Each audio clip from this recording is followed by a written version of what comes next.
ঘরে আর তুই রইলি বনে।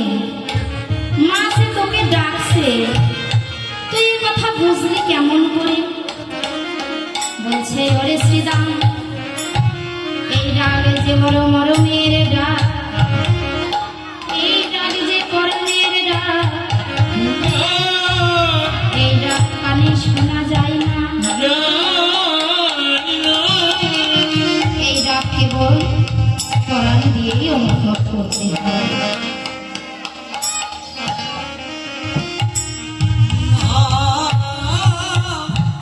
এই ডাক মরমের ডাক, কানের ডাক, এই ডাক যে কানে শোনা যায় না, পরাণের ডাক, তাই পরাণ দিয়েই অনুভব করতে হয়।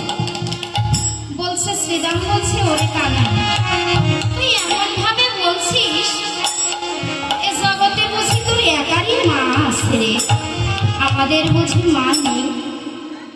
আমাদের মা বুঝি আমাকে ভালোবাসে না রে?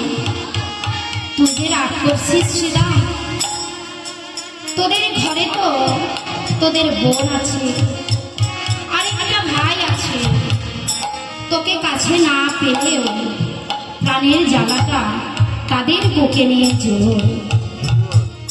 কিন্তু আমার মায়ের আমি সারা যে আর কেউ নেই। বলছে তাই নাকি রে, তুই এমন ভাবে বলছিস? না না, আমি সত্যি বলছি রে। তবে একদিনের কথা তোর কাছে আমি বলি শোন। একদিন কি হয়েছিল জানিস?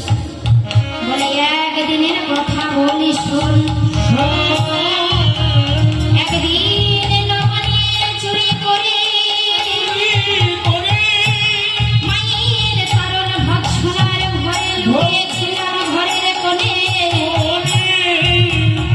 মা আমাকে ঘরে খুঁজে না পেয়ে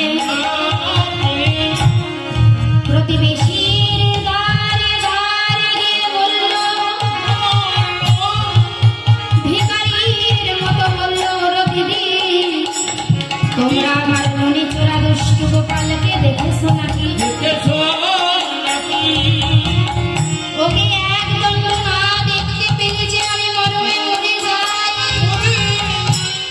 তোমাদের মা তখন বলল, না গো যশোদে, তবে আজ তোমার গোপাল আসেনি, তবে একদিন এসেছিল জানো?